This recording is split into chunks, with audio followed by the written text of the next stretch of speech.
Europe 1, il est 8h35, l'heure de la revue de presse. Avec Natacha Polony. Bonjour Natacha. Bonjour Thomas, bonjour Julie et bonjour à tous. Ce matin, en une de vos journaux, on attend l'événement politique du jour. Le Figaro, Hollande attendu au tournant.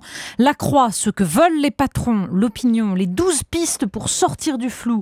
L'Humanité, ce cap libéral qui ne passe pas.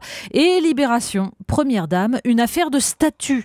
Mais la Terre ne s'arrêtera pas de tourner aujourd'hui à 16h15. Donc Le Monde titre « La mainmise de l'Arabie Saoudite sur les révolutions arabes ». 4 pages d'analyse des 3 ans de bouleversement.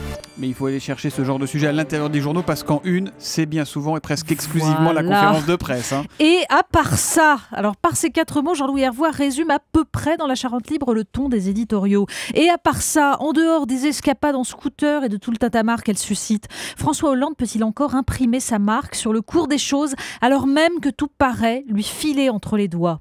Tentative donc pour aborder les sujets de fond. Baisse de charges dans le Figaro, logement, Europe, chômage dans l'Opinion. L'état de la France est au cœur des questions. Mais sur chacun de ces dossiers, c'est l'indécision du président qui est mise en avant, son incapacité à trancher. Alors le journal de Nicolas Bétou, l'Opinion, rappelle cruellement ce grand moment de la geste hollandienne, l'anaphore, le moi président, et passe au crible les promesses. Je ferai fonctionner la justice de manière indépendante. Vrai. J'introduirai la représentation proportionnelle. Faux. Je ferai en sorte que mon comportement soit en chaque instant exemplaire. À vous de juger, conclut cruellement Stéphane Grand. Dans le Figaro, c'est Jean-Pierre Le Goff qui analyse la désacralisation du pouvoir accentuée par l'épisode de l'idylle présidentielle.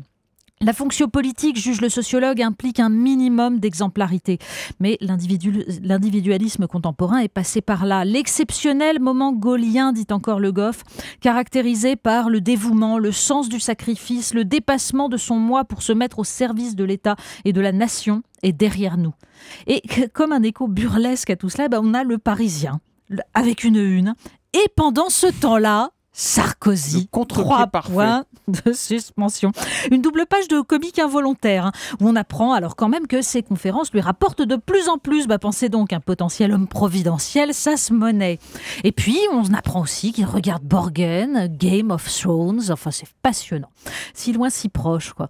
Trop proche d'ailleurs, suggère même Le Monde, qui dans son enquête sur l'appartement de la rue du Cirque laisse entendre que les fuites auraient pu être orchestrées par les affidés que Nicolas Sarkozy aurait laissés partout dans la police. Oui, on ne prête qu'aux riches, certes. Mais il n'y a pas que l'ancien président qui semble regarder beaucoup de séries télé.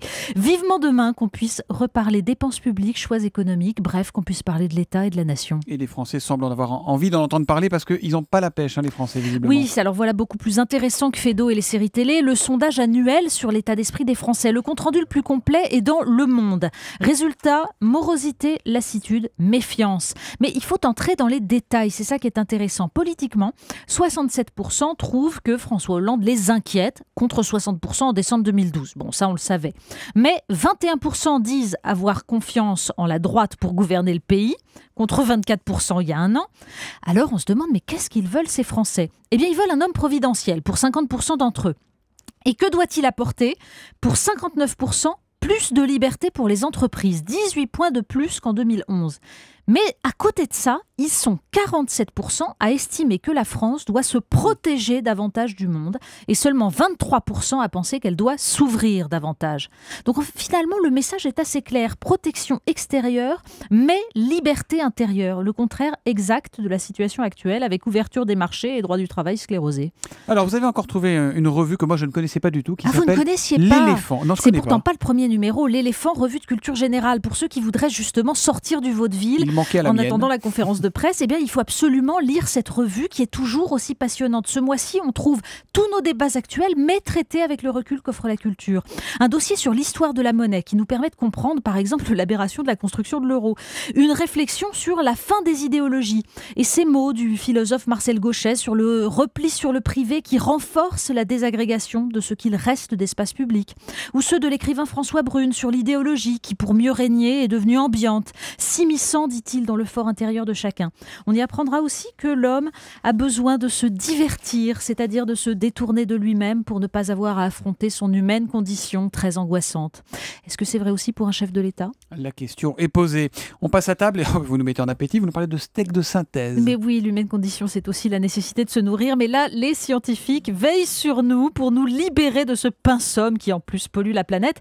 Les Échos consacrent une page à cette merveille à venir, donc la viande de synthèse. Plus d'animaux à abattre, plus de production de CO2. Bon, pour l'instant, il faut des hormones et des antibiotiques pour cultiver la viande en éprouvette. Mais si ça peut permettre l'alliance des végétariens et des industriels pour nous interdire notre vieille côte de bœuf, alors on voit bien que c'est pas si grave.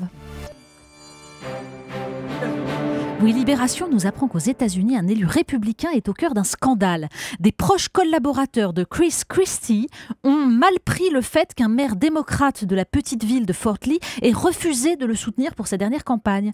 Alors, ils ont tout simplement décidé la fermeture des voies du pont qui, à la sortie de Fort Lee, constitue l'axe principal entre le New Jersey et New York. Embouteillage monstre, avec comme prétexte une pseudo-étude sur le trafic. Alors, on aimerait savoir, est-ce qu'il y aurait un élu de banlieue qui aurait fâché les équipes de Bertrand Delanoë ? Natacha Polony, la revue de presse d'Europe 1, tous les matins à 8h35 sur Europe 1. Donc.